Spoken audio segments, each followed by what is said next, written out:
Bueno, muy bien amigos, vamos a continuar con la influencia, pero ya esta información la voy a tomar de la información de Wikipedia en español. Datos de la obra. El vampiro también tiene algunas similitudes con la obra de Goethe titulada La novia de Corinto, pero este en versión femenina. Polidori transformó el personaje del vampiro del folclore en una personalidad reconocida en el caso aristocrática, como en el caso de Lord Ruthven. Para realizar su obra, Polidori se documentó en un libro de Augustin Dom Calmel, 1672-1757, llamado Tratado sobre los vampiros.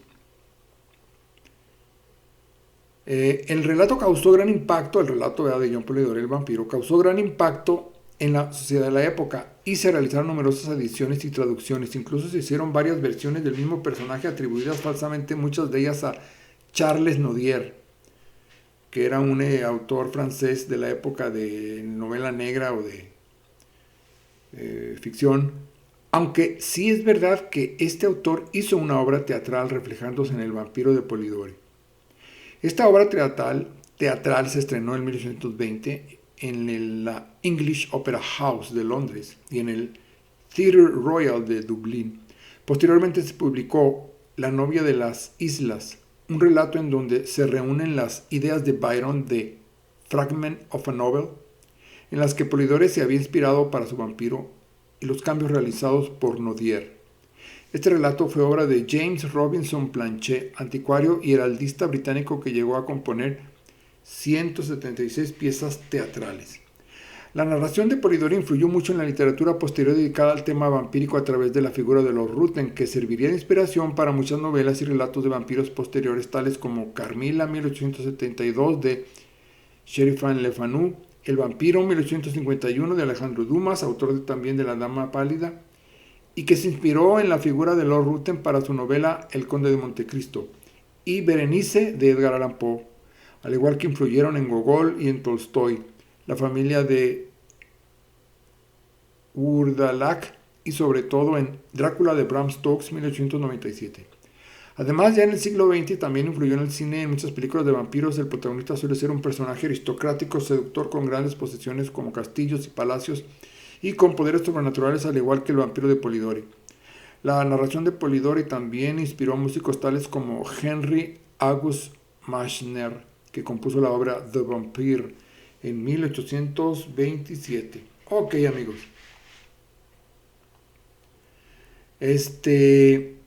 Vamos a analizar ahora ya la estructura de la novela, ¿no? Al menos de la adaptación que aparece en mi blog. Primeramente vamos a analizar el personaje de Lord Ruthven, que es, pues yo creo que el personaje principal, que es una de las cosas que llama la atención de él es su... Sí se nota que es muy inteligente, muy conocedor de la vida, muy manipulador, muy pues sí, esa sabiduría que dan los años que se supone que él ha vivido mucho, ¿no? Sabe muy bien moverse en la sociedad, sabe seducir, como él dice que le gustan las jovencitas, siente una predilección y eh, es un hombre rico y tiene muchos libros, o sea, es una persona que lee mucho, ¿no? Que sabe mucho, ¿no? En ese sentido, hay una identificación con la persona que lee, como somos los que nos encanta leer, que hay una búsqueda de conocimiento, siempre estamos buscando conocimiento, y hay una, ¿cómo les diré? Un personaje así tiende a lo artístico, ¿no? A lo estético, que se contrapone contra la persona que es, vamos a decir, desde el punto de vista idealista, cristiano, moral, social de la sociedad, un hombre familiar, un hombre que, este, todo lo opuesto, ¿no? Como el arte, digamos, es subversivo, ¿no? Entonces él como es un coleccionista de jovencitas, es un hombre sabio que sabe mucho, no sabio de que sabiduría, ¿no? Sino más bien muy instruido, que tiene mucho conocimiento, ¿no? Esa es más o menos la personalidad de Lord Ruthven. Y sabemos que él era un hombre que vivía muchos años y que tenía que sacrificar, como dice la historia, a una doncella cada año para poder seguir viviendo. En este caso hubo varias víctimas en la historia. Una de ellas fue la hermana de Aubrey, que era Elizabeth, la última. También iba a seducir a la italiana, esta, ¿cómo se llamaba la muchachita italiana? Me tengo que acordar ahorita. La iba a seducir, pero al final resulta que los padres la alejaron. Entonces vemos cómo los padres, la familia, es buena. Es una idea que claramente quiere dejar claro Polidori. O sea, el peligro de las muchachitas rebeldes que no le hacen caso a sus padres, las muchachitas desobedientes y las que le hacen caso a sus padres, esa es la moraleja, ¿no? Les va bien. Entonces, dice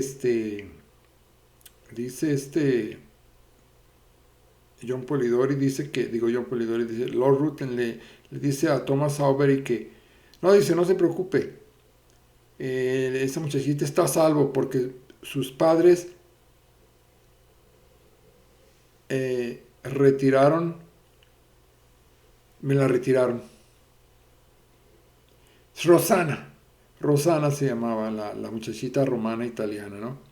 Entonces él mata a Rosana, mata a Iante, la griega bonita que bailaba entre las tumbas. Rosana se salva porque sus padres la alejan de él. Y mata también a Lady, que es la primera de la historia, que cuando él quema la casa, esa se llamaba